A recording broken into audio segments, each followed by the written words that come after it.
You bet. Since changing over to Karen, always did a really nice job. You are live. And you got with a full on Cajun thing to start with. Which, that's probably north. I told them, because we got, I stopped there, that was become, and I said, you need to come back to Philly sandwich, steak, a few things off the old. And he said, you want a job? Yeah, that's what he said. So Jamie,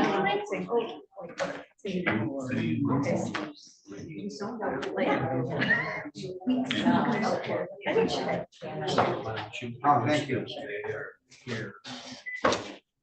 That was Trudy's article. Yeah. Kind of cool, I thought. Yeah, it is very cool. I did see that, I saw the little problem, but I do not. I don't either, since they hung me out so many times.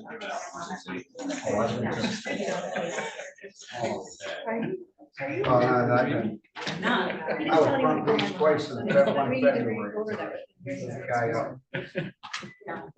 I walked in the airport one day. did you guys hear from Jamie? I did not. I walked in the airport and they got me on suspension because I had an article. Okay, So they have the option to be. okay. So if they don't pop up for the meeting, then I'll just, when I do roll call, I'll just say absent prior notice. Okay.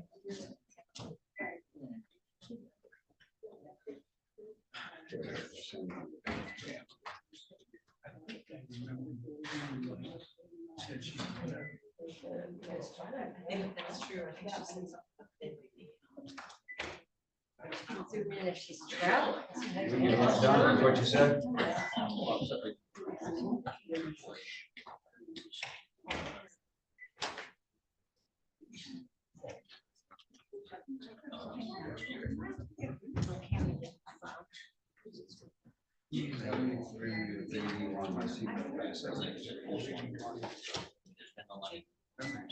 Make sure I got the same paper as everybody else. Yeah. Things are for blocks. Yeah, well, that's right, that's the budget that we decided. No, that's fantastic. No, I just wanted. Yeah. This is cool. Thank you. You might hear all Do you that. anticipate these just to go like, or you don't tell us what counts? Mr. Gallagher?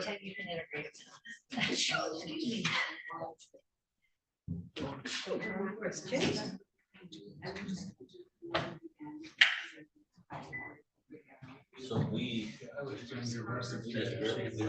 cameras, Well, cameras, remote, camera and Glenn, I think Glenn, I haven't marked out this Zoom, but then Jamie. Jamie, I haven't heard anything. I've not heard anything. remember, it takes 4 of us to pass if there's only 4 here. Right. We're not making. It's a workshop. No, it's a work session, so. Yes. Oh, here she comes. We do if we waited a minute. What's that? Oh, she's in contempt. Always in. Are you ready, June? Commissioner Kramer. Yeah, you can. You ready, Jamie? Yeah, let's do this. Okay. Please stand and join me for a pledge in the moment of silence. I Pledge allegiance to the flag of the United States of America and to the republic for which it stands, one nation, under God, indivisible, with liberty and justice for all.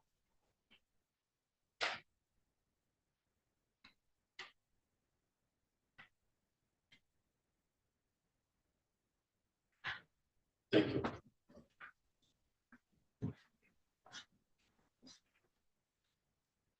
Roll call, please. Commissioner Kramer. Here. Commissioner Rourke. Present. Commissioner Rexroth. Present. Chairman Wessel. Here. Commissioner Ross. Present on Zoom. Commissioner Alguier. She has to say where, doesn't she? Prior notice. Absent with prior notice, and Commissioner Lautner. Present. You have to list down for location, or do you know it? I think, yeah. We do have the agenda that's in front of you. After 2A and B, we need to have discussion of budget rules, staffing levels, and the early agreement for the election. Michelle needs to have that signed before our next board meeting, so she wants to address that. So we will do those as Michelle Crocker's issues at 2C. Okay, Jen? Approve the agenda as amended. Or All those in support of that motion, say aye. Aye. Motion approved. Thank you.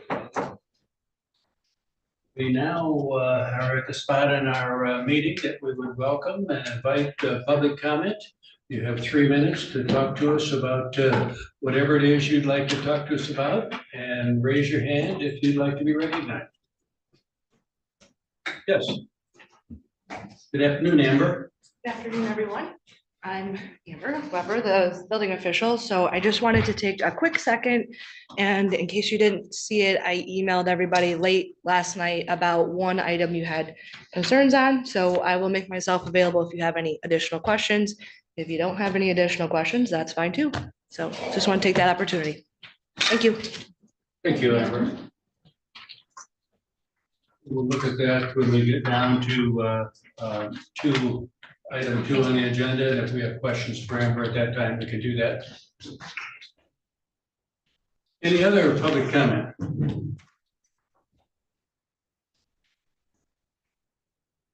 Thank you for coming.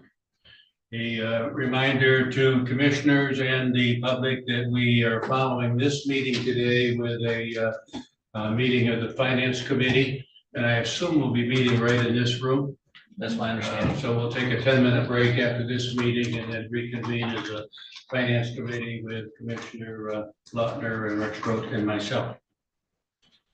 At this time, we are privileged to have 2 people we read about a lot, and one is the Cherryland CEO, and one is Cherryland Electric Chief Operating Officer, Rachel and Frank. And Melinda has asked that we add this to the agenda, and we were pleased to.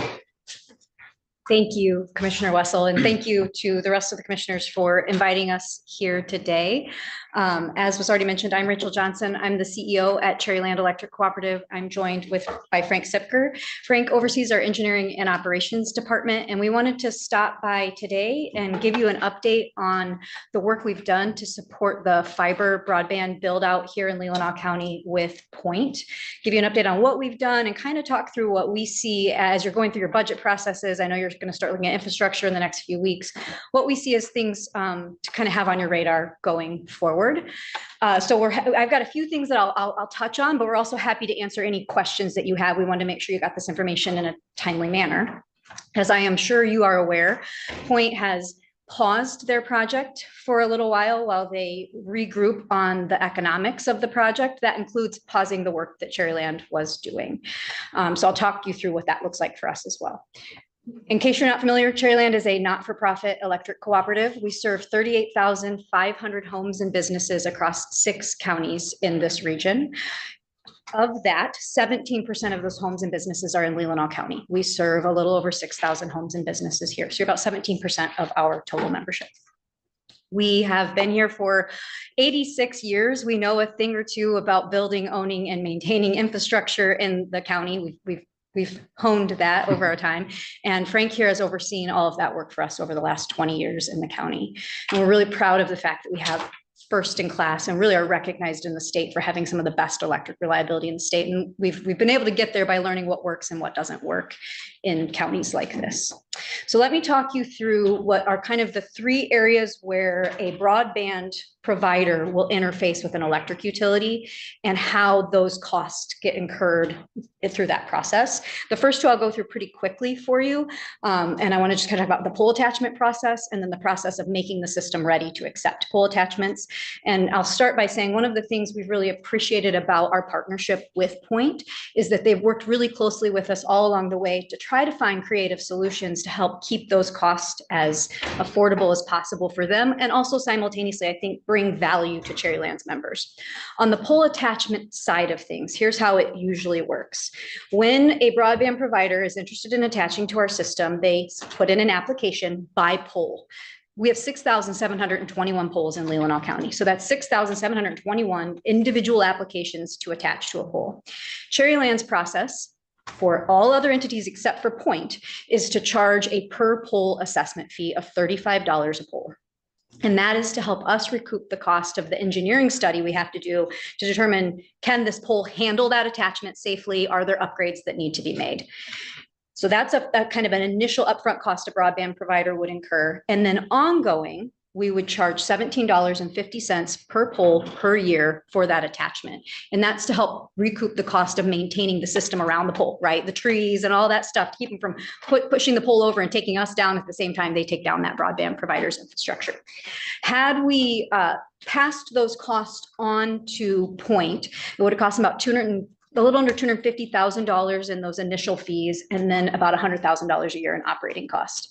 When we talked to them, we recognized an opportunity to waive those costs and absorb those as the co-op in return for getting access to a little bit of their communications network in order for us to improve the communications to the systems control devices we have on the electric system.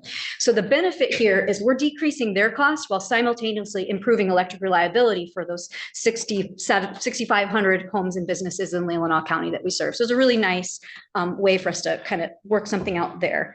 The other piece of that process that I've already kind of hinted at when we do that engineering is we're going to always find areas where they can't safely attach without us making upgrades. We call that make ready, making the system ready for things to attach, right? The make ready process the cost can vary widely depending on the quality of the utility system that you're trying to interconnect with. There are utilities in Michigan where it might cost $15,000 to $20,000 a mile in make ready. Frank and I were looking at utilities in the Appalachian Mountains where it's $30,000 to $50,000 a mile in make ready. But what we knew, kind of knowing how much investment we've made in the system in Leelanau County, what we encouraged Point to budget for their make ready was between $6,000 and $8,000 a mile. What that $6,000 and $8,000 is for us is just our cost. It's time and materials to come in, install a new pole, up, move the line up, or well, we can't move the line up higher, make the pole higher in order to have the lines higher. So we have the clearance we need, the safety we need. Nothing beyond our time and materials. We thought we could do it for somewhere around $6,000 to $8,000, which is really quite low compared to what I think they would find other places. We have completed 77%, I think really good, about 77% of the make ready that we believe is necessary to get this project done. Right now, we're at a little over $5,000 per mile in make ready cost. So we're under budget from what we had told them. And the other, I think, piece of good news for you all, as you think through the next stage and your costs, is we believe we've done the most expensive make ready. So we think that last 25% is going to come in lower. So that should hopefully blend that 5,000-ish per mile down even lower. So that's great. And I just, not that you all care, but I will take a second and say your hometown team has worked really hard on this. When the project started, we were told we were going to build north to south. We spent 6 months doing just an unbelievable amount of investment in the northern part of Leelanau County so we could be ahead of where Point was going to be when they started. As you know, once they realized they couldn't connect in with the tribes network, they had to rethink their plans and start south to north. So we had to regroup, and basically we're kind of building to the middle now, which is why we're so close to being done, because we have built from the bottom down and the top up, if that makes sense, or top down, bottom up. So we're really very close to being done with the make ready that's necessary. We could probably get it done in the next 3 to 6 months, I would say. I don't see any reason why connecting to Cherryland system will delay this project at all. And I don't see any reason why the make ready cost will impact points costs at all. So that's kind of an update on where we're at. The last piece, and this is perhaps the piece where you might have the most questions, is thinking through the cost impacts of the decision to build on an aerial system versus putting infrastructure underground. When Point started their project, we provided them with heavily detailed maps. We gave them maps that showed every inch of line and pole on our system, so they could use that in their planning models. When they looked at that, what they would have found is that about 60% of Cherryland's infrastructure, which is about 460 miles, get me that number. 364 miles overhead. 364 miles. So about 60% of our system, 364 miles of our system is overhead. And they would, assuming the poles could handle it, be able to attach aerially to that. That's going to be a less expensive build always. The other 40%, so the other 245 miles was underground from the beginning, which they knew, which is going to generally be a little more expensive, but a little more resilient once you get it in the ground because it's less exposed to weather, right? Since we've started going through the actual engineering process, we have found about another, what we think is probably going to, once it's all said and done, be somewhere between 20 and 25 miles out of that 364 that was overhead, where we believe it is in Point's best interest and the county's best interest to go underground, usually for one of two reasons. One is where the overhead line is really hard to access or is going to be incredibly expensive to upgrade to attach. So you start having very little dollar difference between the cost to attach to the overhead versus just going underground from the beginning. The other reason, and probably 15 to 18 miles of it is this reason, we know there are areas where we know we're going to go underground in the next 5 years. So rather than utilize both Point dollars and also in your case, your ARPA and taxpayer dollars to build onto the aerial system and only get a few years out of it and then have to come back and reinvest into getting it underground, we're encouraging Point to go underground up front. So I think that's the area where we would anticipate you might see a change in Point's costs. But all in, out of the 360 some miles of overhead we have, 20 to 25 miles is probably the only part that they may find is different than what they anticipated when they were looking at our mapping originally. And we've been handling all that on a case-by-case basis with them. And the last piece I'll just say is I just really appreciate the opportunity to stop here and reiterate to you that we are incredibly committed to this project. We know that having fiber internet, especially in northern Leelanau County, is important to the health of the county. And when the people in the county do well, we do well, right? When our members do well, the cooperative does well. We're very committed to it. We're happy to continue to work and find as creative of solutions as we can. But we know that the economics of building and owning infrastructure in this county are hard because we've done that for 9 decades now. So we're pretty aware of how complex it can be.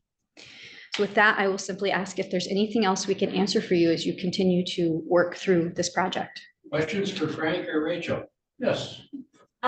So Rachel, you mentioned that the 20 miles that perhaps we're looking at to go underground, and I just want to reiterate the reliability piece of that for both Point and for Cherryland. So, and I agree 100% that now is the time to do that.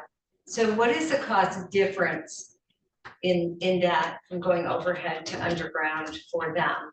Do you know approximately? Really be best for them to answer that question. There's a lot of variability between the terrain you're dealing with and the conditions you're dealing with, what those costs would be and what their contract rates are and their material costs. It is not insignificant, right? It is Right. Definitely a higher cost per mile. I guess so the point I wanted to make is that this is 20 miles out of 364 Yeah. miles. Mhm. Correct. Yes. So 20 miles, even at a higher cost, with us coming in lower than what we had told them it to prepare for, we still should be under. And so. Yeah, without seeing their costs, certainly I think there's creative ways they can help manage that. And we will continue to, anything we can provide to help make that as simple as possible for them, we are committed to. And that's 5 years worth of project work Yeah. too, right? That 20 to 25 miles, that's not instantaneous today. That's over the next 5 years. But it only makes sense to do that work today, right? It doesn't make sense to install it today and then have to remove it, retire it, rebuild it underground in the near future. So So would they go at the same time we would, or just use the same conduit later? It's a good question. Yeah. And we've worked with them on that. There's been several places where we have conduit and we've offered to allow them to use that conduit, or where we would, if it made sense for us, come in and put that conduit in advance so they could use it. So far, that has not factored into their engineering of their project. But that is certainly an area where we would be open to continuing that conversation with them. And in terms of on the, a case-by-case basis, we do have that conversation with them. Yeah. Some of it's a timing, right? Some of those projects we're not going to get to for 2, 3, 4 years. So it may not be any value in trying to jointly do something today to meet the schedule requirements. It's quicker for them to do it on their own than it is for us to try and do it jointly. and I do believe, if I'm understanding their plans correctly, that they are currently expecting to build 100% of their project where they interface with consumers underground. So they've clearly got a pretty strong mechanism in place to manage the underground parts of the project. And I would think if you look at their total assumption of underground, this extra 20 miles is probably a very small percentage of that. But they would be better positioned to answer that for you.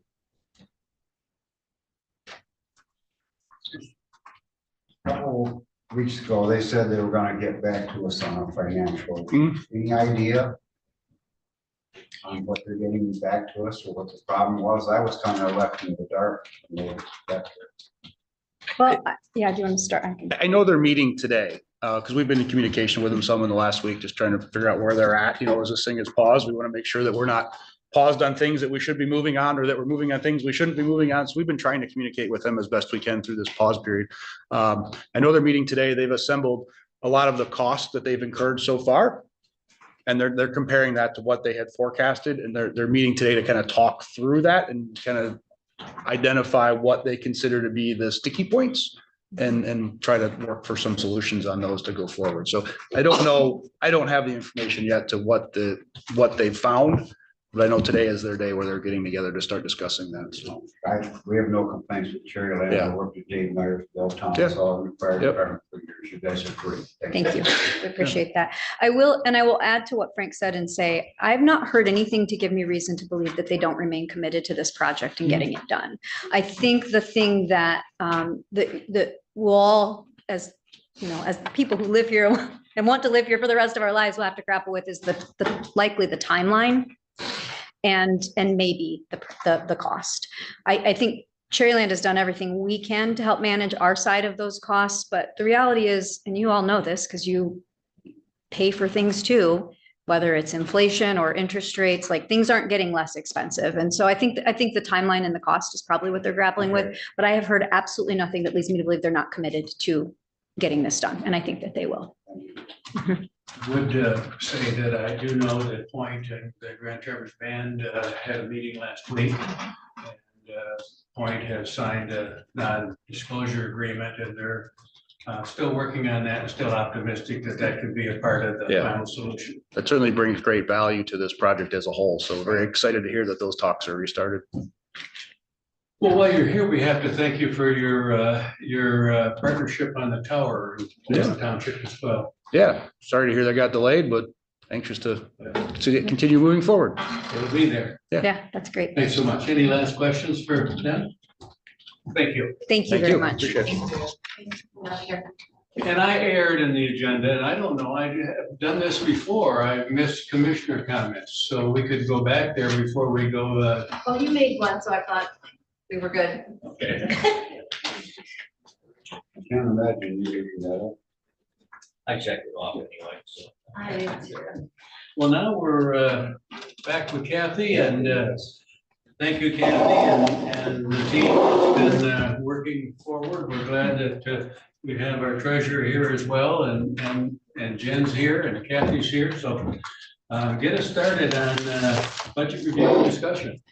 Okay, on your desk, and we've put the pages in green that have budget changes that were discussed at the last workshop, that you had a straw vote and said, these are things we'd like to see the impact presented. when you will finish with this, you can integrate them into your big book. And, but we're not going to do that today. We'll just flip through the pages as we go along. Kathy, this. Yes. It's just, it copies the email you sent, with the highlighted items that changed, so you reviewed the things you sent, and these. Yes, It's the same thing. it will be the same thing. I just took those pages and put holes in them, and then when you integrate them into your big book, it'll be easier for you to see the pages that were changed because they'll be in a different color. Kathy, because Amber's here. Yes. Does it make sense to see if anybody has any questions on that before so she doesn't have to sit here? Sure.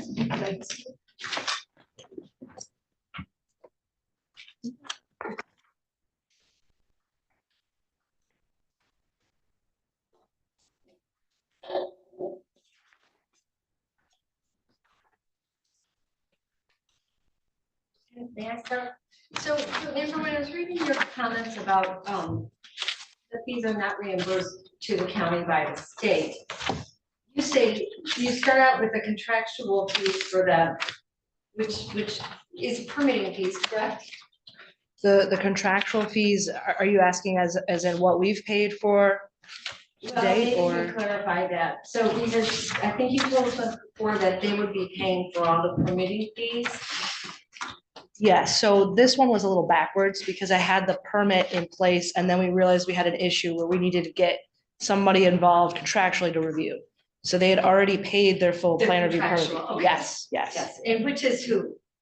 We had 3 different folks sign contracts, but specifically we worked with Inotech in this element of review. Okay. So you say that is deducted from the permit fee early in the project. Will they pay more for the permits then? Are there more permits they can draw, or will you go back and reassess that permit fee? So what I'm anticipating is what I'm calling phase 2, which is their distillery tasting room. That's not been receipted to my office yet for review. What I anticipate is that when I get it, I'm gonna have a better idea as to what's gonna need to happen with these contractual agreements. I may even need to go back and bid out other entities for that review.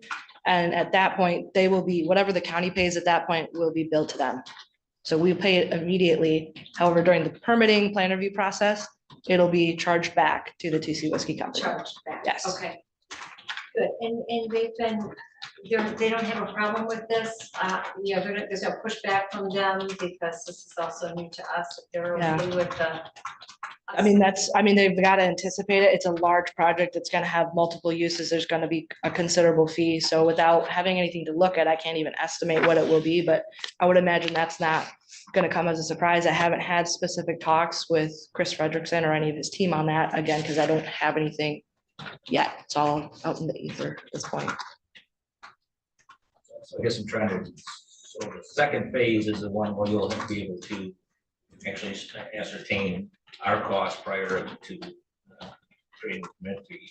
But the first phase, we weren't able to do that. You and I. if I understand you right, so What we charged them initially for their permit fee was somewhere around $17,000. What the county has paid for review thus far is a little over $7,000. So I've deducted it from what they paid up front with more than $5,000 left over to cover any office costs. So I've already, in essence, done the deducting there instead of directly charged it back to them at this time. So phase 2 will act completely differently in that upfront they'll be charged that.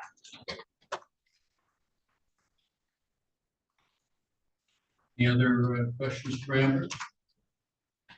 Kathy, any questions for her? No, just when we get to building safety in the special funds, the only adjustments we made were to put her cars back in for outlay because they didn't arrive in 23. So we increased our capital outlay by the cars if they come in. And then the board recommended 9,000 for a chair replacement in this. So it's a recommended change to building safety. And that was it. That's all we did to touch building safety's proposed budget. So. Any questions, Cameron? Thank you. Thank you. Thank you all. Amber. Thanks, Kathy. You're welcome. Okay. So we could flip if you'd like to go through each of these pages, and I'll just highlight the things that were changed, just for thumbs up, thumbs down, or we misunderstood, or we can clarify anything. Your first two pages are just your revenues. And basically, it's the fund balance forward that balances the budget. It's an increase of fund balance forward from 965 to 990. And we'll go through how we arrived at that as we go through each of the general fund proposed changes. We're going to be working with the general fund, which are the green pages 1 through 85. The pages you have are the only ones that were changed. The first one being Board of Commissioners.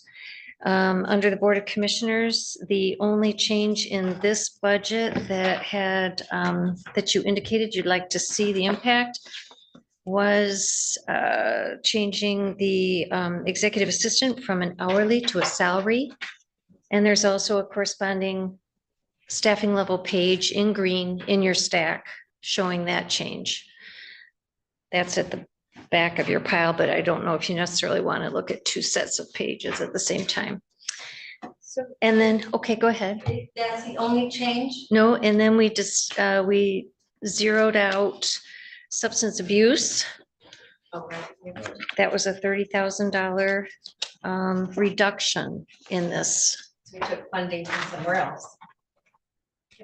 Okay, Not zeroed out before anybody gets alarmed. correct. So, yeah, the net impact here was, it was an 856 proposed, now it's an 840,000 proposed for this particular department. The next department is sheriff, page 5, 6, and 7 of your big budget book.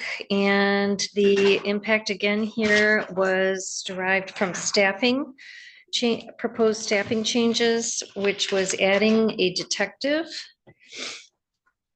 And we had an indication that we anticipated knowing that that detective would be replaced, would be a promotion from a road patrol deputy. So we added a road patrol deputy at a starting wage. And that's the impact on this particular budget. That also then hits gun and uniform, you know, so you'll see changes in several line items because it's not just the wage, it's the fringes and those things that correlate with wage. Yes. So for sure, the detective will be in-house. Before we add the deputy, for sure, it will be an in-house move up. That's the indication we had. From prior meeting. Yep, but we'll bank on that, okay. That's what we're banking on. Yeah. Okay. Yeah. Okay. So the net impact here was from a 2.6 million to 2.696 million for the sheriff's department. And this is the road patrol section, because we have the special road patrol for the village, you know, that's outside of this. Then in our discussions and just going over, oh, go ahead. Mhm. That's all in for the sheriff's department. What was the increase? Because it's in all those line items. Yeah, the bottom line went from a proposed of 2.604 on page 7 to 2.696 and some change. And so that's, okay. Okay. On the jail division, now this, we didn't necessarily have a direction to do anything here. However, in my email to you, I indicated that since we did staffing levels back in May for, you know, to propose this budget, we've had life events that have happened within the department.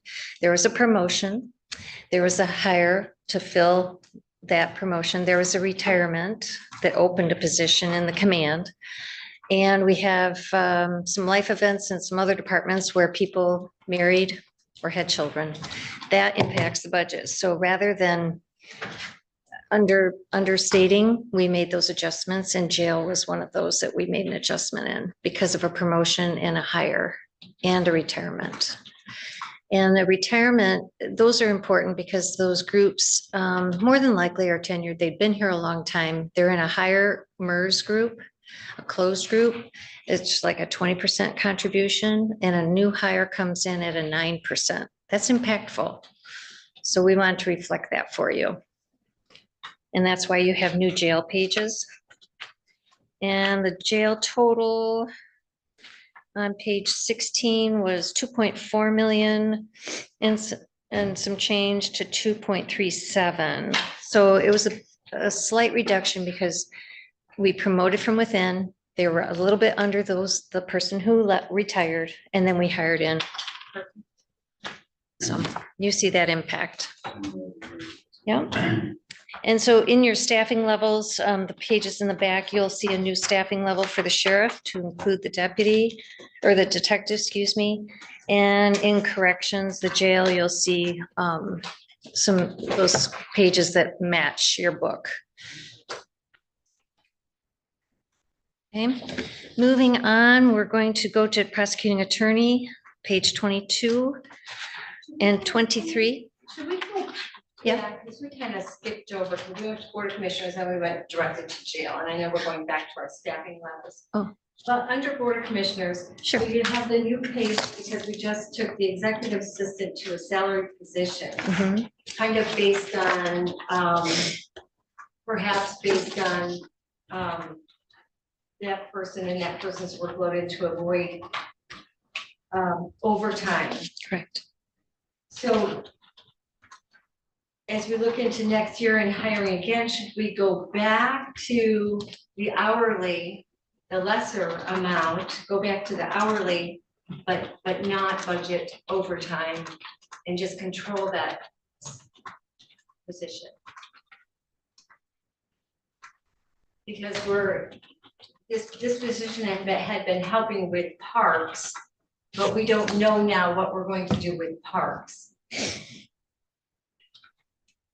I thought we had said no to a parks secretary. We did.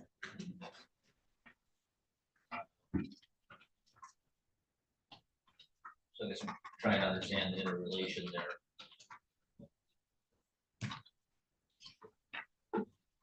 Well, so what I think you brought up a good point, is the new executive assistant going to be expected to do parks within the salary? We didn't make any change there, so. My assumption is that our administrator has a job to do. She knows one of those jobs is that we need support for Parks and Recreation. I would not support saying to our only employee, you are the only one in this building that doesn't have authority to do any overtime. We have to give her the resources that she needs to do the job that we tell her to do. So I would not support that, Melinda. Going to hourly with no overtime, is what you're saying? Not going to back to hourly and then saying, but no overtime, because I think that just. That was one suggestion. The other thing is go back to hourly with overtime. But go back to hourly, which came in less than the salary amount. I'm just saying, we've had a life-changing event, right? So I just think that that's something we ought to readdress.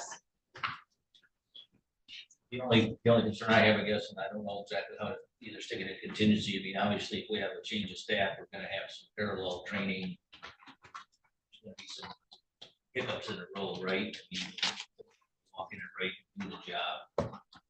So, changing this staff position is one thing, but it seems to me that every time we have this, there's an overlap where you end up spending more one way or another, I guess, whether that's prudent to know what it is for the salary position, or leave the overtime open to that transition. I don't know which is the wiser. result, to tell you the truth. So if we bring someone new in, which we're going to. Okay, now, do they know the job?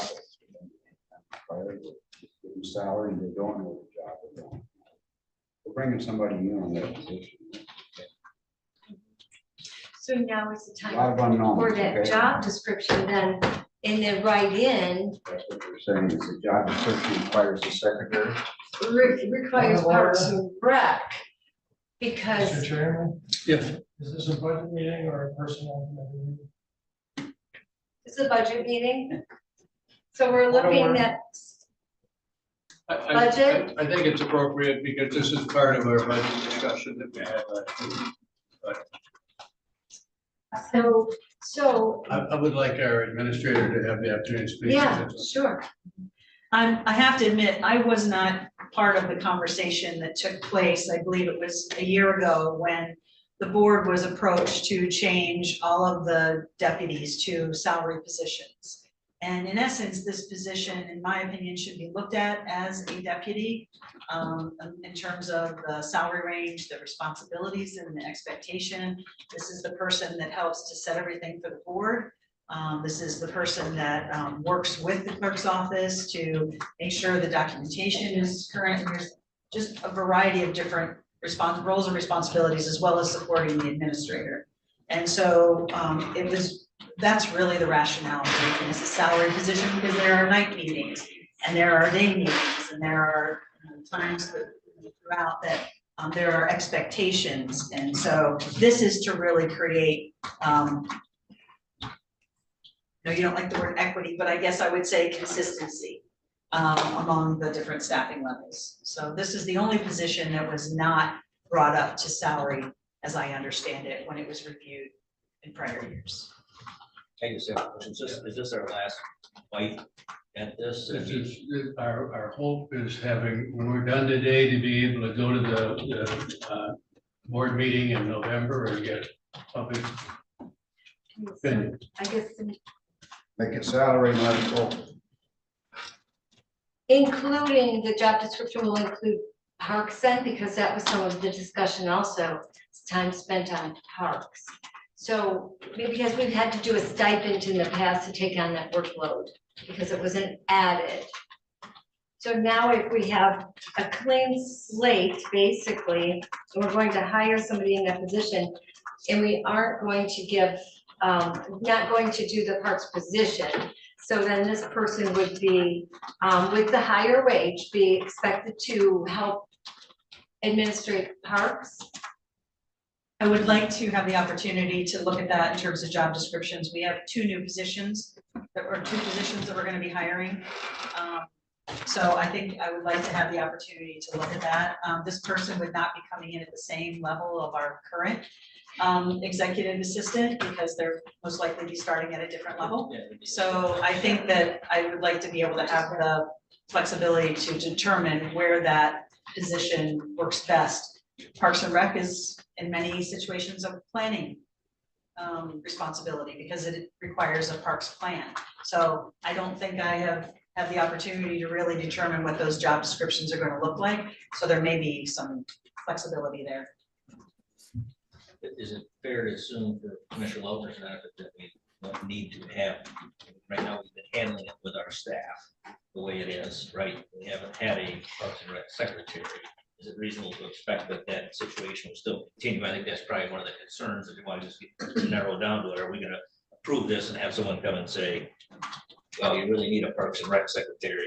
But we just approved a stipend, and that's what I want to get away from. I want to, going exactly what you said, assume it with staff. I think that's a fair assumption. Okay, Of knowing that that's up to I you think to that's, figure out how I it's think that's a done. fair assumption based on staffing, that we know that we need to replace the two positions. So however that works into either of those two positions. and that's a very good point too, because we also now do have really the decision to make, and maybe the decision is to not take action, obviously, or to no decision is a decision. If our planning director is leaving, do we want to keep that a full-time position? Because now would be the time to say, Do we want it to be half-time, three-quarter time, full-time? I say it needs to be full-time just because I'm kind of assuming that the new planning director will still take on those additional roles that our planning director has taken on in the years. If they're not, then it could be something less than full-time. This group did make a decision last week not to approve the parks position. I think we staff it internally as we did, or the other option, and I suspect that that's down the road, but the Parks Commission could also, out of their budget, hire call-in help to take their minutes. I'm not suggesting that's the way to do it, but I don't want us to get. Well, we're doing that now, actually. Right. We're paying someone to do minutes now. And I believe that's still in 2024's. But the administration portion is that is where we were looking for. So can we move on then? We all set on this? I think so.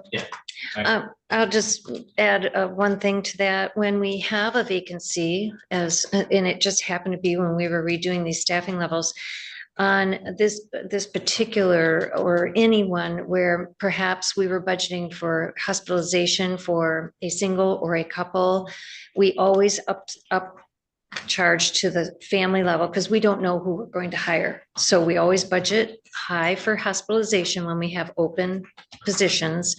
And then I adjusted the MERS rate on this particular line item to the 9% because a new hire would be a 9% unless there was a lateral move in the building from a closed group, but we'll cross that bridge. But I just want to let you know, when we know that there's going to be an opening, we budget up and budget up on hospitalization, down on MERS. Okay. Okay, we're resuming with prosecuting attorney, page 22 in your greens, page 22 in your green sheets. And what this, as well as the staffing level page, adds a 21-hour FOIA coordinator with benefits appropriate for a 21-hour employee. That's what you discussed, and that's what you're seeing the reflection. And the bottom line impact, 669 to 70,000 or 700,000, excuse me. Yeah. First number would be really helpful. Sorry, I know I stumbled over my tongue there. Okay, then moving forward. Yes, yes. Coordinator. Yes. I know we decided to do that. Did we decide on 0.60 or did we say halftime? I had 21 hours, which is 21 0.6. The reason I raised that, I think there's a fair amount of extra cost when we move to beyond halftime, right? Correct. And so we need to know that's what we're doing, if that's what we're doing. There is hospitalization, but it's at the lower level for a 21-hour. Which is, I think, Yeah, that's what we agreed. yeah, because it said 24 and then 21 and they're both in the same line and we agreed to 21. Right? Yeah. Actually, yeah, I think we gave you two options, a 28 or a 21. Oh, maybe that was it. Either way, we took the lower one. You did. I'm sure of that. You did, yeah. Should have given us 21 or 18. Fine. Let's move on. Okay, we're moving on. Okay, so flipping to page 35 of 85. Now, this, I may have Jen interject a little bit on this. This is the transfer out to childcare. This, if you recall, we are now expensing 50% of CAM wages from the general fund to childcare for a 75% reimbursement opportunity for that 50. Same with John Boonstra, 50% of those wages are moved now into the childcare fund for a 75% opportunity for reimbursement. That given, we sat with CAM, Jen, Deb, and I did, and we talked about the revenue impact that could come in given the reimbursables now in the childcare fund 292, excuse me. Because of those projected revenues, we were able to lower the transfer out from the general fund to the child care fund. And that impact is reflected on page 35 of 85. A little over $240,000. And yeah, and that's based on a approximated revenue. How did I do? Good. Okay, We know this number is based on estimates of services so far, but it's a reasonable ballpark number. It's not going to be off by $100,000. it's an operating number that we can try to work with and, okay, Thank you for your efforts. Quite a, as Deb can say, it was quite a multiplication and figuring out that page. It was complex. A Sunday afternoon complex, yes. correct. In your green sheets, we can move on to probate court, which is page 37. And the impact of this is your 4-day-a-week deputy register recorder to 5 days, so a 28 to a 35, which you indicated you would like to see, and that is built in with the benefits that are applicable. So it went from a $454,000 budget to $474,000. So just about 20,000 for the year. It was less impactful in 23 because it started in July. This is a whole year's worth, okay? Let's see, flipping ahead. Now this is elections. And I believe you're going to be seeing Clerk Crocker again this morning on the agenda. But what this particular page 40, this does add a page to your whole book. So this is where the numbering now jumps to 85 pages. You, in your big book, you have 84. So don't get thrown when you integrate your pages in. It's just because we had to add a line. But basically, we increased the office supplies, operating supplies from 75,000 to 100. We also, printing and publishing went from 15,000 to 25,000. We increased the capital outlay to 30,000 for those machines that she has described to you. And then integrated the 28-hour position for election manager. And as she will update you about reimbursement possibilities from the state, I don't have any information except just to tell you what the numbers are. Okay. I think I did see in the state journal that the state has already begun writing checks back to counties. And I saw at least some counties had received their money. So I think we need to monitor that and make sure if we didn't get it, we need to get it. Sure. So this, And this is a 2024 opportunity, and that's what I understand. It's a 24 opportunity. And That's what I was this, just yeah. gonna say, this is a 1-year Mhm. position for now, or at least as far as we know. As far as we know. Okay. And it's, I think Michelle described it's because of state and federal constitutional changes for elections, but Right. for early voting. Okay. Then page 56, we were able to get the indication from our medical examiner what contractual services would be in 2024. We had not captured that in time for the early print, so we just picked up that additional couple $1,000, so it was accurate. And that's page 56. So we went from a 105 to a 107. Not a huge, but these are things that happened all during these months while you've all been, moving through the summer that we thought we better capture so that it's as accurate as possible. And then you indicated that we would like to see contingency bumped up from 440 to 500,000. And that is page 85 of 85. It's 84 of 84 in your old book. So you'll just stick this at the end. And just jumping ahead here.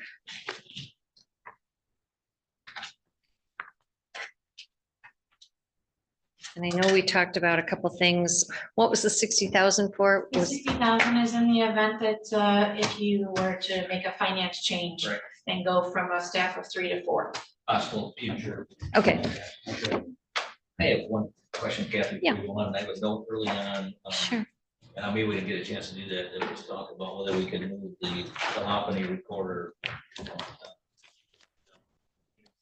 talk to the sheriff's department about that would be a Yeah, 2020. I did send. Matt was checking with Motorola because they would be the vendor. So we asked him just after that meeting, he's gonna try. So we'll leave it as is, but we can make a budget amendment if he managed to get it done in 2023. Yes. Okay, thank you. Okay. Jen and Kathy, we talked earlier this week about our consultant. Can you summarize what we are on that with our point project consultant, where we talk about that? How much of that might be this year's, and remember those discussions, Jen? Yes. Kathy and I met with Patricia Sotis Little and Chairman Wessel in regards to, you have a contract with DCS Technologies that fulfills the point broadband in the sense of the obligation for 2023. With the pause in that, it will now extend to 2024, correct? So we have it budgeted all the way through 23 appropriately, meaning that there are funds there to fulfill the contract as is. What they're looking at is in the this week and next week, there's information that could be provided of looking forward in 24 to if there's going to be more cabinet build outs and the administration of that process. And so Patricia let us know that there is fingers and toes crossed that there could be money allocated for the additional, let's say, charter contract. And the point broadband going to 24, and that would be brought back to you probably the end of December, maybe as a late addition at your executive, but you typically have 3 meetings in December, the first Tuesday, the second Tuesday, and then usually the last, somewhere in there, that last week to pay for invoices and such. So if a contract needs to be negotiated and or discussed, it would be at that time, we feel that you would be able to look at that scope of the project, look at what is necessary for a contractual agreement, and be able to budget that into 24 with an amendment. But first, Kathy and I explained, we really need to know how much money and revenue would be coming in and how much a contract amount are we looking to expend. Are you looking at 50,000, 100,000, but not until the broad version of the scope of work comes.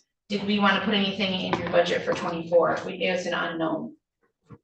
It said at that time that we'd ask the administrator to negotiate that once we get the project details and the timeline, negotiate that.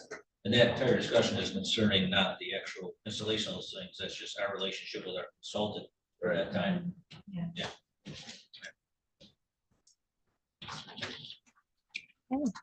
I would say that I suspect if we hadn't had Chris, this project would have died quite some time ago. He's been very helpful. I think he's worked well with Cherryland Electric as well. Probably wouldn't have got off the ground.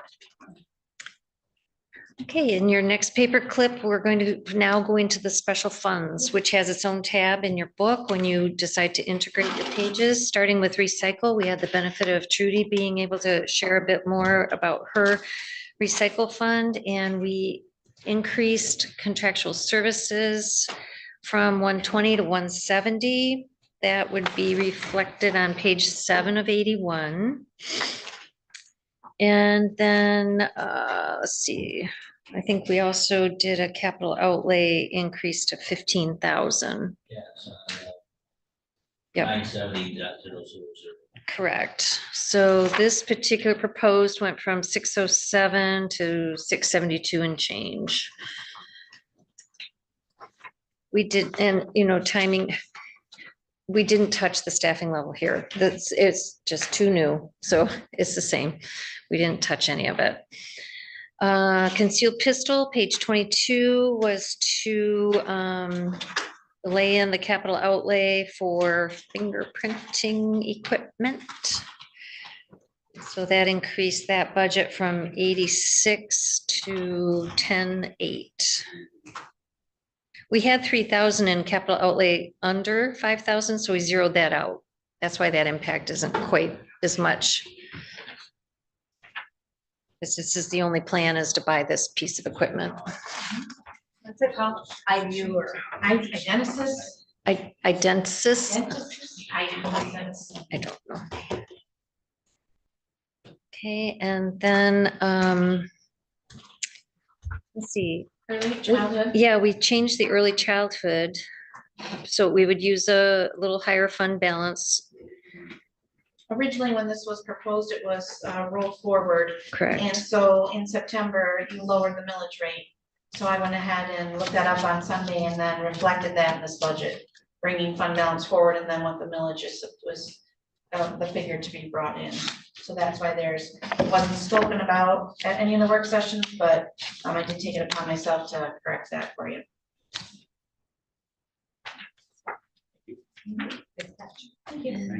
Then flipping forward, I think I missed a page. Oh, no, I didn't. Senior services, I'm correct. Senior services. Page 32 of 81, it was a fund balance forward adjustment to help balance this because of the increased contracts that you approved this summer. Yeah, in September, so I increased the share care number and the Meals on Wheels according to the board motions under those contracts. So the proposed was, original was 1.517, and now you're at 1.580 and change. And, you know, funds have their own businesses, they've got their own fund balances, so they're working with their contained monies. Not Okay, the general fund impacts, it's contained within their tax base that they already charged. correct. And page 37 of 81, after discussion on opioid settlement and the arrangement that can be contracted with Leelanau County Family Coordinating Council, they will administrate and have a contract with you to spend some of this opioid money under a contractual relationship. So I pointed that one off so that in the future, when we're looking at that, if we are audited by the state or they're asking for a requirement, we would be able to send this transactions to them as to our agreement with them.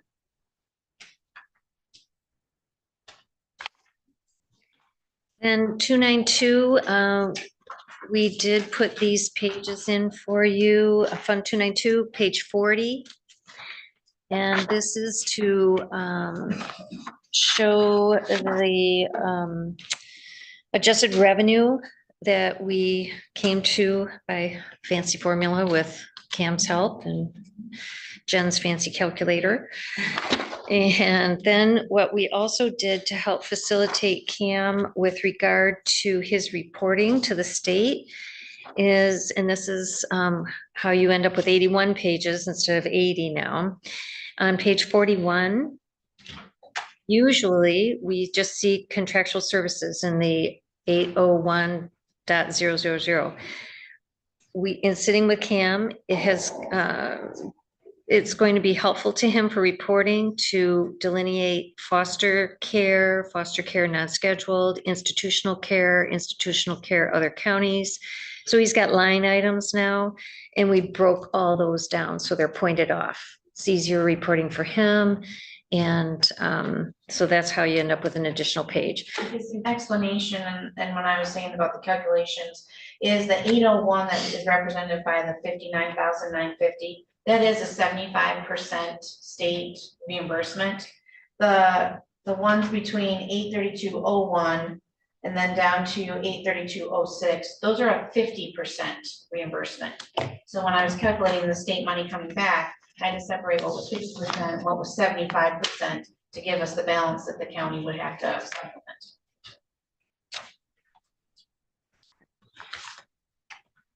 Okay, so you can see the impact of that at the bottom of page 41, 690,000 original proposed to a 732. But again, we're driving all those things into this budget now. Okay. And flipping to page 44 of 81, this is childcare, the basic grant, Fund 296. 50% of these wages now are in 292 for the opportunity to get 75% of those wages back. We also, in talking with Cam, realized that one of the revenues it's the second revenue on that line. JSLG no longer exists. It's just been kind of carried forward over the years. So we took that revenue out of there because the only revenue really for this fund is the prevention assistance revenue of 56,520 and some administrative revenue. So we wanted the revenue to be really clean on this, so we cleaned that up and balance that budget at 71,000. Let's see. Capitol building, we put a marker in there for driveway, 25,000. It's at the second from the bottom, just to give you something to remind you that you talked about resurfacing the parking lot and the driveways. I guess, yeah. So that's at the bottom of the page. And 51. page 51. We've already talked about page 58, 59, and 60 with Amber. Making sure that she knows that she still has money for her cars if they come in 24, and your arrangement or your understanding, you spend 9,000 for chairs. If she found some she liked and suits their needs. And then the last pages, page 67, 68 is the staffing level to move from an IT technician to an IT director. And this is the impact of that. And I think we also increased depreciation on the page 68. So this went, it's really kind of a neutral. It actually ended up being a neutral move. Yeah, I just pulled down contingency, is the number that I adjusted instead of touching the revenues. There's a contingency line in there until 2024, and a budget can be analyzed and cost allocated with additional expenses. There's still Question. well, there's still a question 801-001, the safety contract.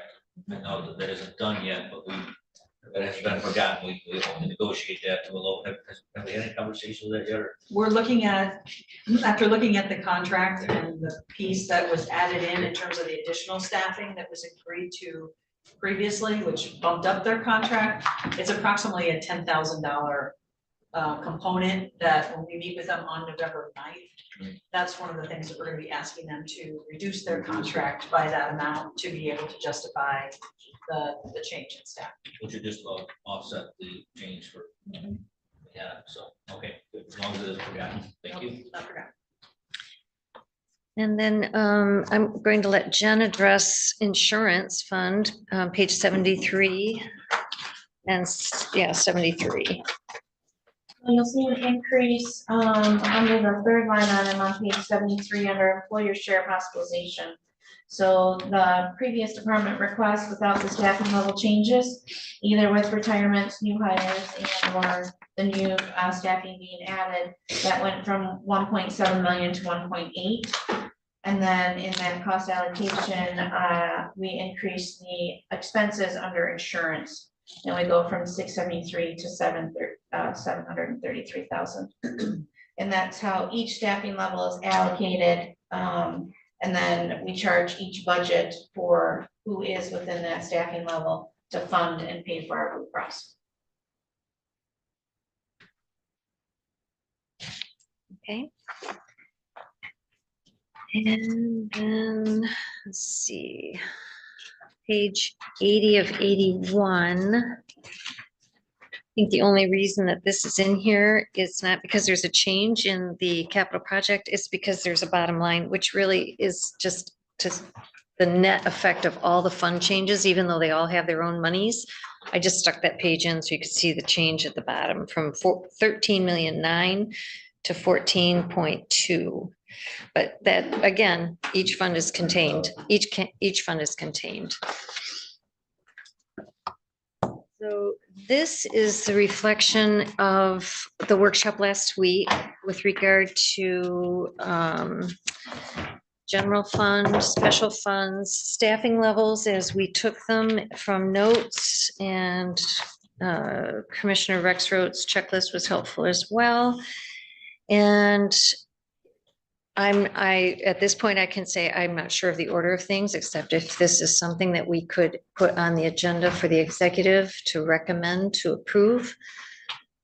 We just have to, the two checkpoints that we still were gonna do is the Appropriations Act and the budget rules have to be pretty much finalized today before we get to the end where we recommend this to the executive session. I did want to point out, the drain commissioner was on the agenda. Kathy and I had talked to Steve this morning in regards to that. And Laurel had just put on the agenda because we were going to follow up and report back to you. So we talked with Steve. There is nothing that is aware in 23 for anything that's going to overextend the current budget in the dam. We love our dam fund. And the dam, if it is going to have expenses, Kathy and I instructed Steve, he will come to executive session. He will ask the board for the project. He will then go out for RFPs, come back with recommendations, and if the board is going to proceed. So he knows he will have a sidewalk, a roof, and hydraulics. Right now, it seemed like the hydraulics was maybe on the top of the list, but he did assure us that is not a December 23 expense. So it will be something that he will have to come to the board in January or February to look to repairing or replacing anything that's in there. So we just wanted to let you know that this budget is staying status quo.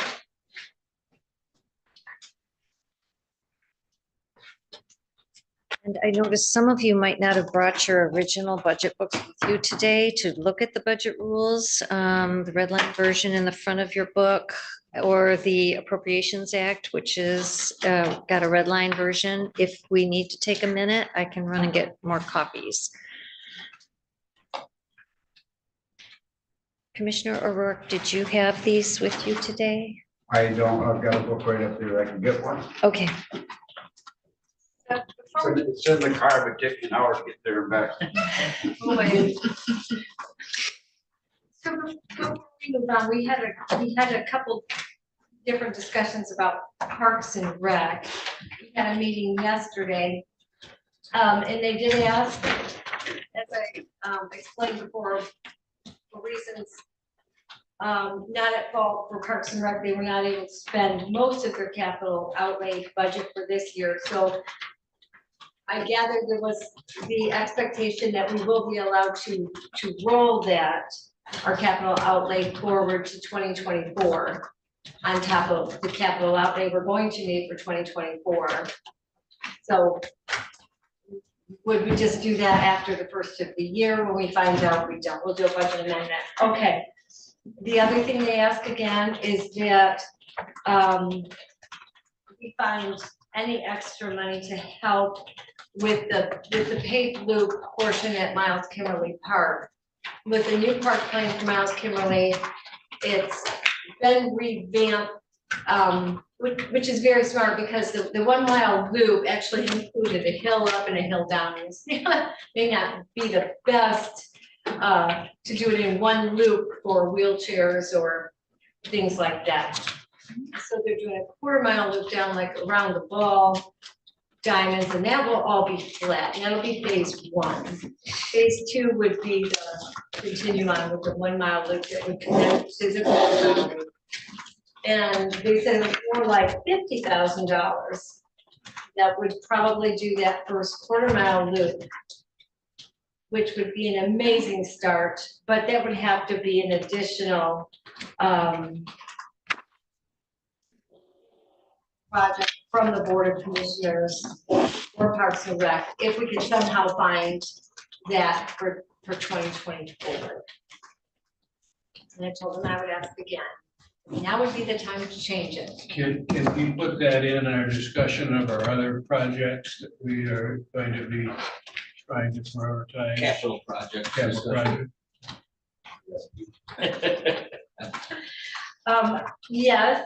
Yes, but it would, yeah, that's fine. Just makes sense to me that we do it. I mean, if you consider that the original project, the first bid we got on that project was like 400,000. You know, that's why it got kicked way down the road. And then somebody came in and said, no, you know, if we do this, we can do it for 100,000. That was the whole 1 mile loop.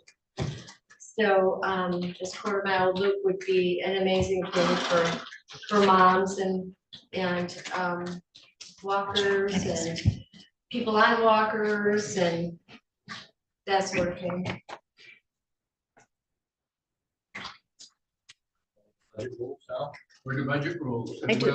we'll revisit, if Gwen gives us any time, Melinda. Well, I request to be on ahead of Gwen. Yeah, I appreciate that we delineated our project to operational budget and capital projects.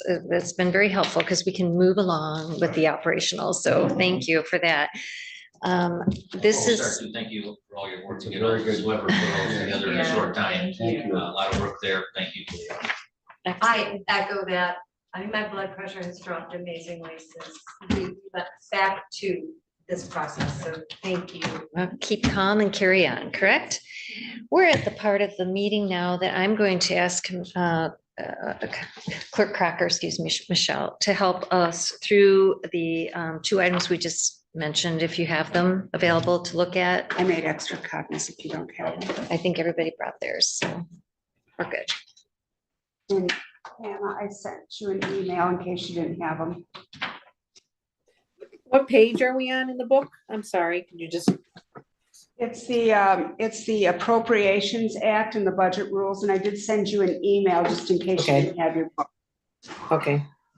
Thank you. It would be under general information, first page, general information tab, first page.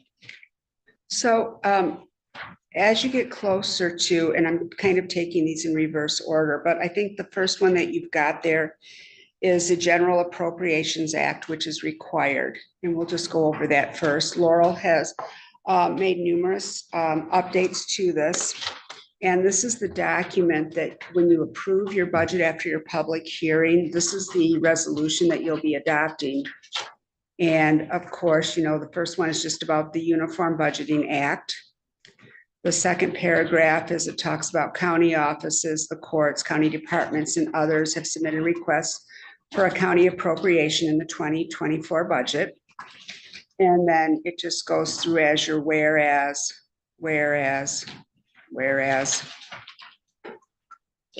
But when you adopt this, and when I get to the second page, is where I wanted to draw your attention to. In recognition of the above listed findings and opinions, then you start with your be it resolved that the attached Leelanau County General Fund operating budget for the 2024 special revenue and budgets and the 2024 budget rules, which we'll get to in a second, as set forth in the Board of Commissioners Executive Board recommended budget is hereby adopted on a basis consistent with Leelanau County's budget process and subject to all county policies regarding the expenditure of funds and the conditions set forth. The next one is just be it further resolved about the that you appropriate money supported by various revenues to authorize expenditures within the lump sum activity level totals for each of the various general funds. This was reviewed in the past by legal counsel, so that's all good. The next one is self-explanatory. It talks about current estimates of revenues and expenditures. And the Board of Commissioners may find it necessary to adjust budget revenues and expenditures from time to time during the year, which you're familiar with it now, even being on just for a few months.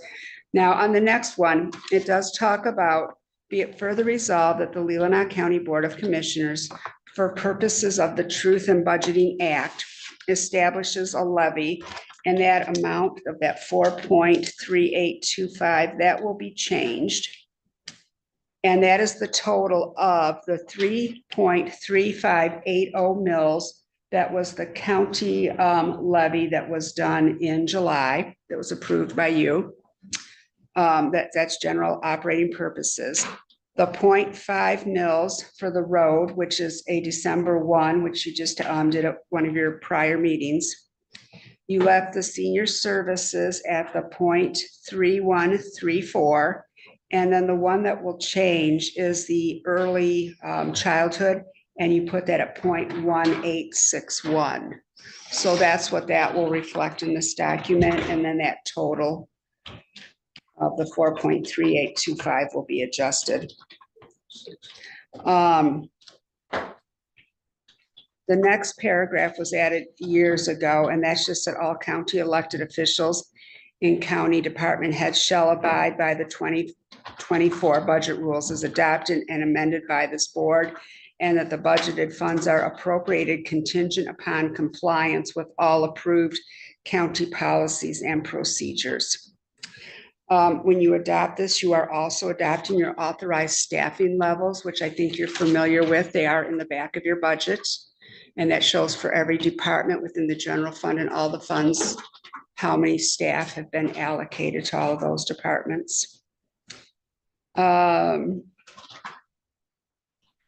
then it talks about the budgeted funds for the authorized vehicle levels for the purchases of vehicles and necessary equipment.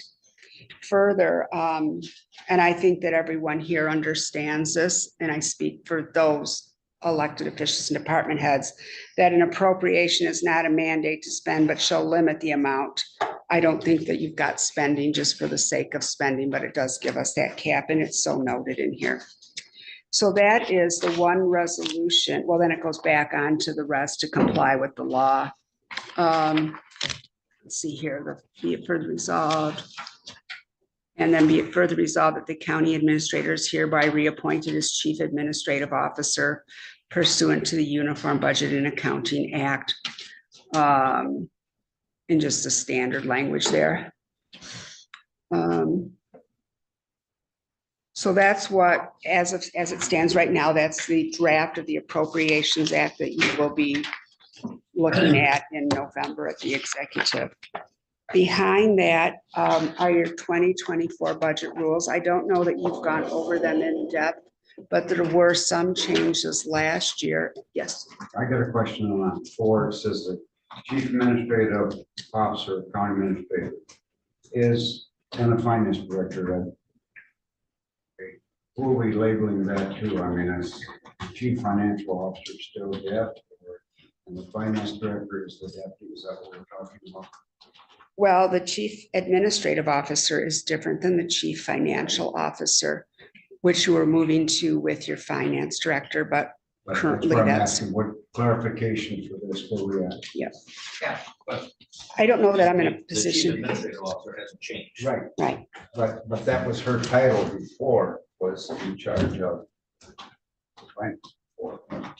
As of today, nothing has, as Nothing of has today, Okay. nothing is changed. Okay, that's good. So then we talk about finance director, we're also talking about Assistant the finance. assistant. And that they'll jointly be assuming certain things, and your budget rules can always be amended whenever the need may be, or if you feel that there needs to be an amendment.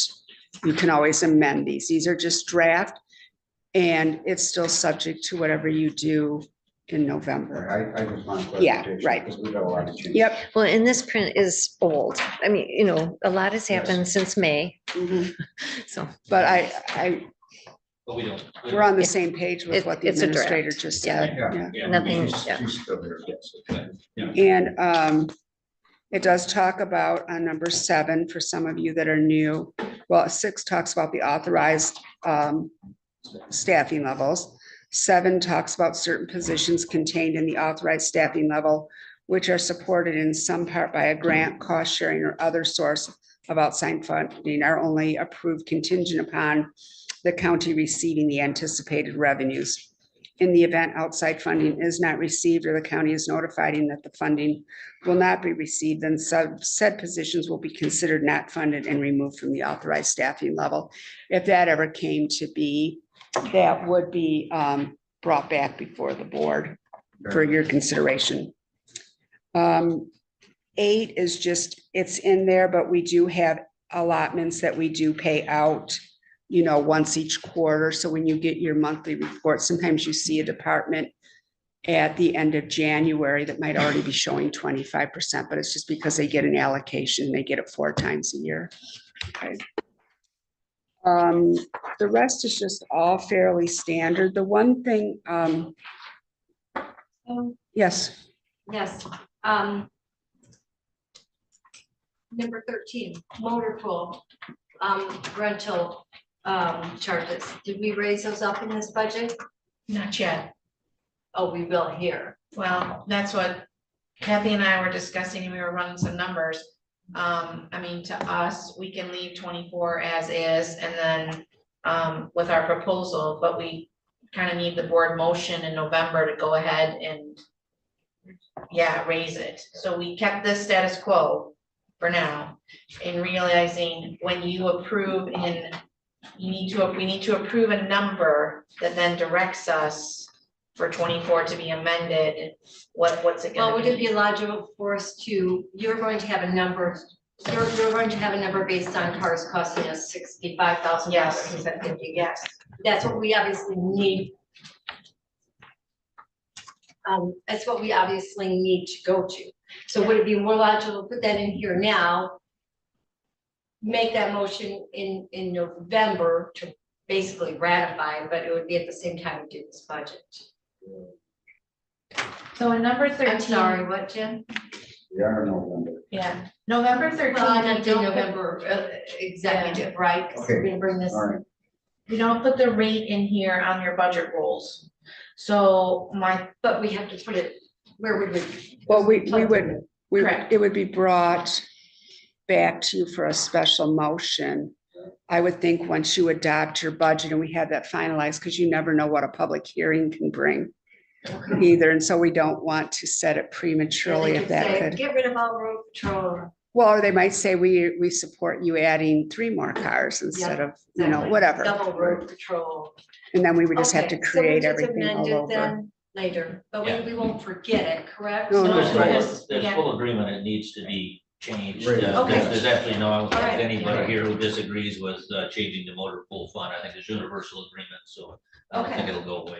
Yeah, you had a comment? It's been how long, Jen, since we've done any adjustments to that? I was taking, we were talking about this the other day. I think, when Darcy was in accounting, that was 2018. It was done just prior to her departure. Okay. So, I mean, let's say it's 5 or 6 years. It's not like it's been 10 or 15 or whatever. Okay. I mean, it used to be 9 cents and 18 cents, right? Or something like that. So, Mhm. I mean, so we bumped it up, but what Kathy and I were looking at is, we had Chris running some numbers on usage. So if you go with a base of each car is gonna put on 20,000, if you do an average of the cars, we in essence don't want to charge so much that again, where we talk about cost allocations, high, low, dipping up, dipping down. So Kathy and I were looking, if your base model with all the added are 65,000, and let's say we say it's 8,000 in the end of the life that we get back, then that's the price that we would be looking at to cost allocate between the 80,000 and the 120 to 140 that Jim and the sheriff, the undersheriff and sheriff have it before they turn it over to sell. And when we do Right. sell it, that goes back into Right. the motor pool, Right. is what you're saying, and we Yes. generally have been Yes, getting so you more have, money. you have asset money Fund. that comes back in. And so, I mean, Kathy and I were looking, we could go as low as 50 cents, as high as 70 cents. And then that's gonna drive your additional, And it'll be brought back to you to look at, because it really becomes a shuffling game, because the general fund is gonna fund those miles that we're gonna transfer Right. over to the motor pool, so. Right. So at this point, we have our budget rules ready to go to the Yep. November meeting. We have the. I just want one more that I wanted to talk to you about, because it's come up a couple times. On number 14, it does talk about capital items and professional services shall require the solicitation of competitive bids. And I know it's come up a few times, a minimum of 3 bids is encouraged. And this is where, like, we had the Dell Technologies and how we use some of those state bids, and we do it for patrol vehicles because they do a statewide, Yes. You know what I'm talking about? So this is what allows for that mechanism, because it says state bids may be utilized when applicable. Right. And so some of you may not have seen these because, you know, we forget about these sometimes. So that's where it is allowed for in here. That's the retro. But I don't, you know, per diem is still at 70, that's number 17 and 40. It's not something that you can increase for yourselves. Sometimes that is a point of discussion. I don't know if it was one for this year that you were looking at all for others, but if you're not, then we leave it as is. And then number 18 is really what allows us, the county, to make up your post audit. Your post audit are things that can be paid without your prior approval. Collective bargaining and agreements to implement them, insurance premiums, to keep the lights on, court-appointed attorneys, things that are ordered by the courts, jury fees, or things that we have prior approval on. So I don't think that the language was updated last year on some of those things. Of course, if there's an emergency claim, the administrator does have authority to sign off on those, and we do use that frequently, and I don't think it's abused. It's used appropriately because we don't want to incur interest on certain things. So those are unless those there are two. Proposed changes, we are ready to go with the operating budget rules and appropriation. Yes, sir. Right, So. Good job, everybody. Yeah. now you're head, if you're in agreement. Then I- Now we had an election staffing it or agreement. Townships. If that would be okay for me Yes, to. please. Did you all get it via email? I brought hard copies in case you needed one. I got an email, but I can't open it. I got an email. We've got extra copies here if Yeah, you'd like it. Just we have to sign it before the-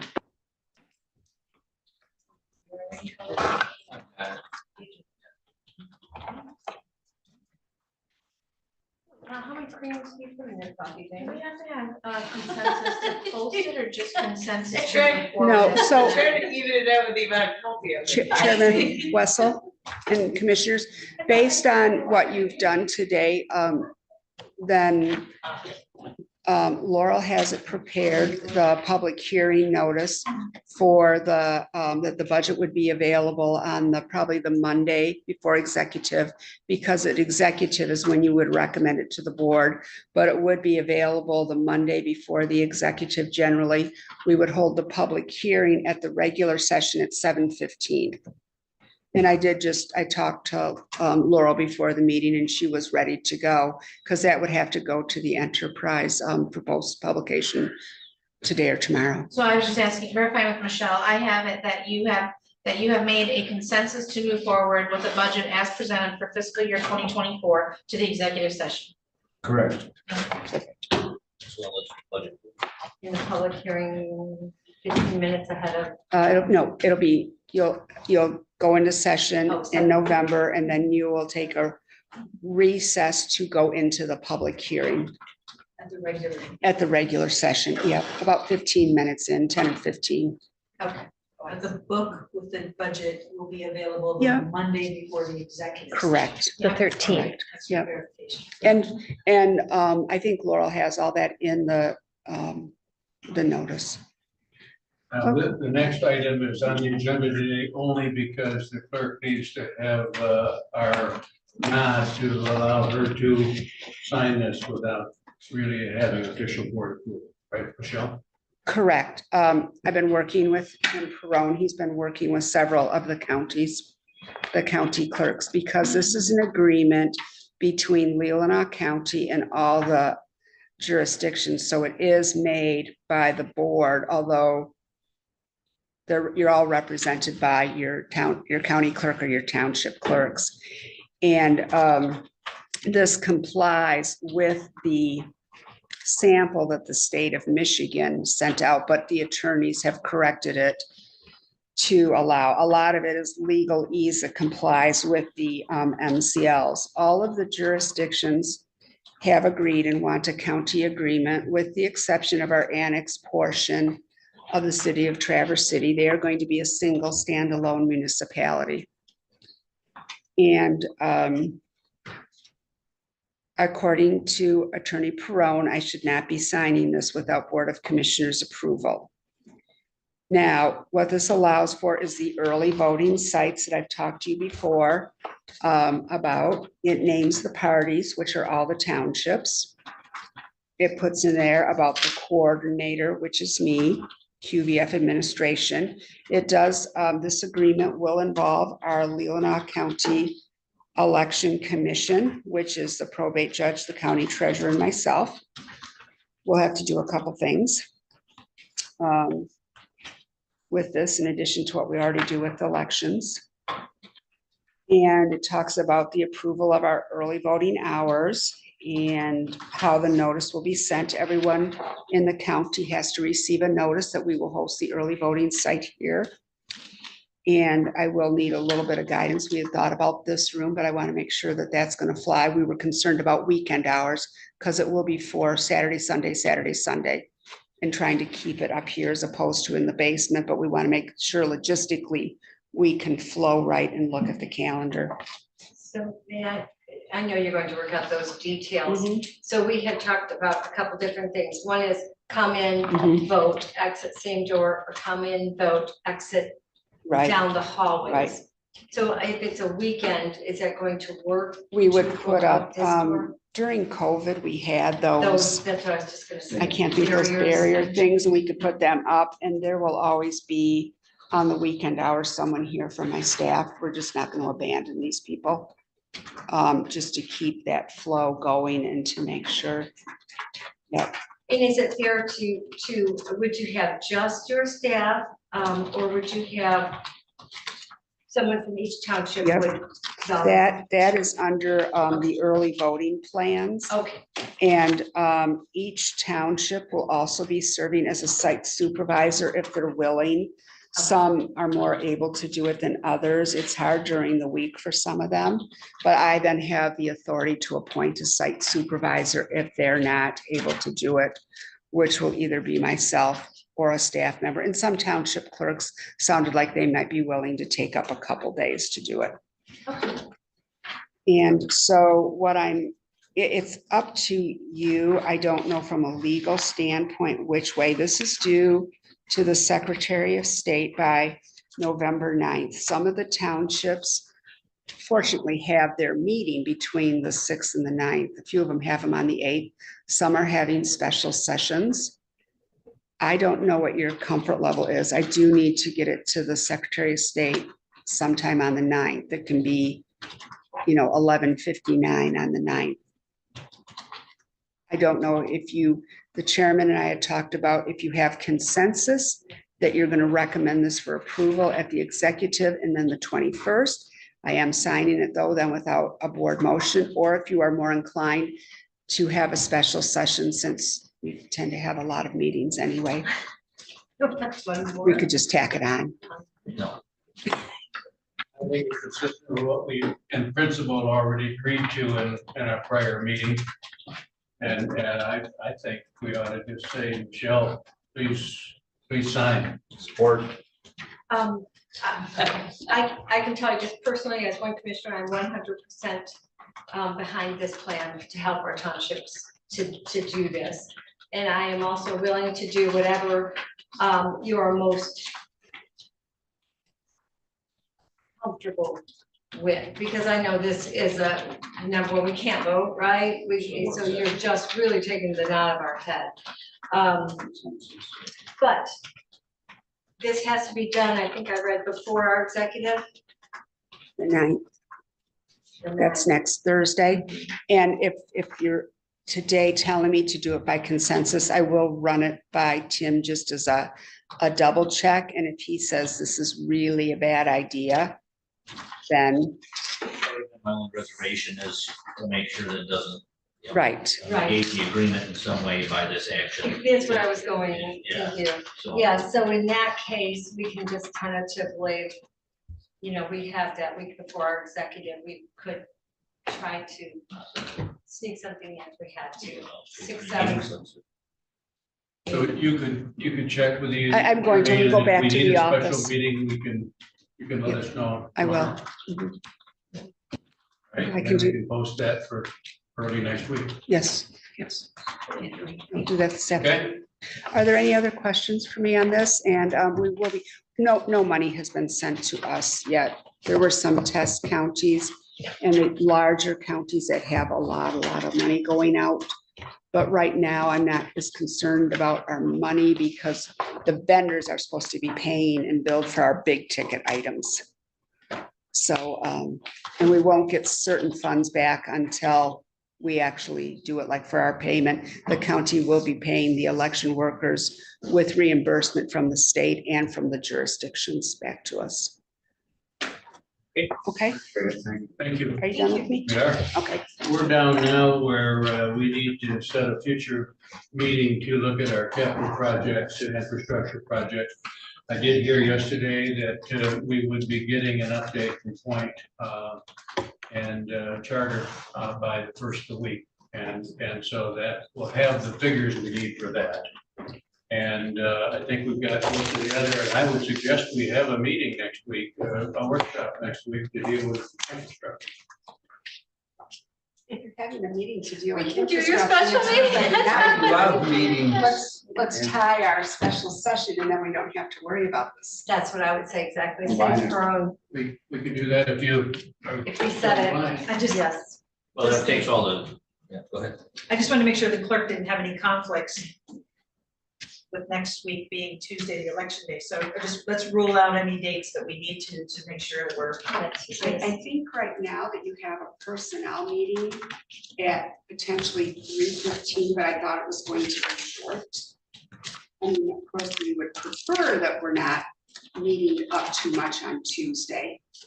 I mean, we prefer Monday or Wednesday. Thursday if necessary. And We have a. Commissioner do the Alguier wants to Thursday? be here. When is Gwen get back? Pardon? When does Gwen get back? I think she's coming back Tuesday or Wednesday, but I don't know that. Thursday, the I can't meet on Wednesday, Thursday the 9th. but if you work, Thursday works for me or Monday works. Is for that me. how late into the day is the night for you? It's fine because we start canvassing Thursday morning at 9, but we'll be in this room and I can be there. And Jen, I've already explained this enough. I could always excuse myself if necessary. Well, I'm open all 4 days right now. One day, be fast. Thursday, I'm tied up in the morning. Thursday Can you at get 1 on o'clock? time? Do you need help with the knots or?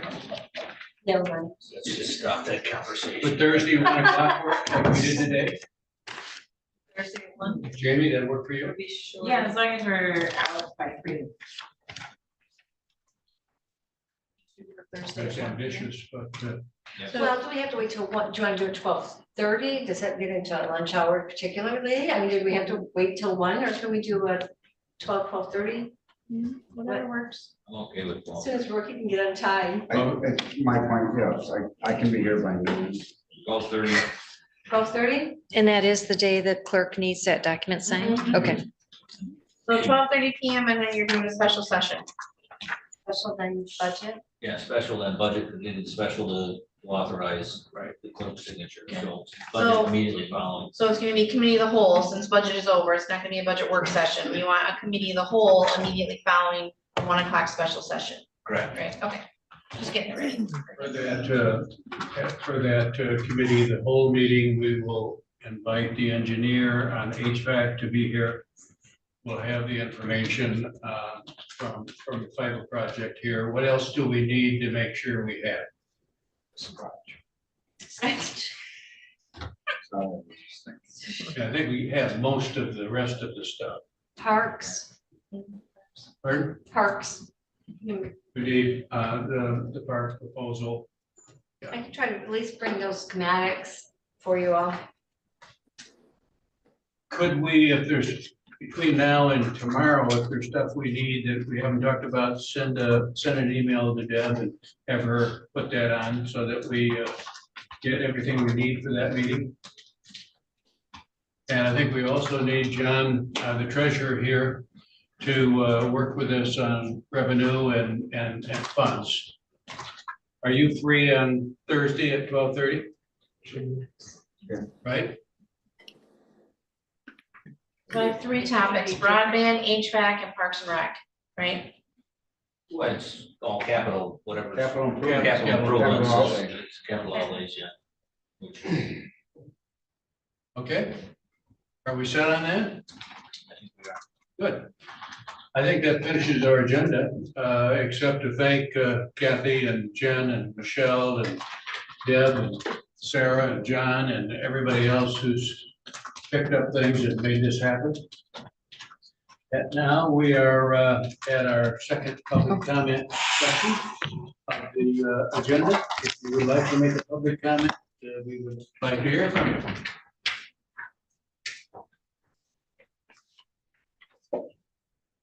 Thank you very much for coming today. Are there any commissioner comments? Pam was real quiet up there. She wants to say something.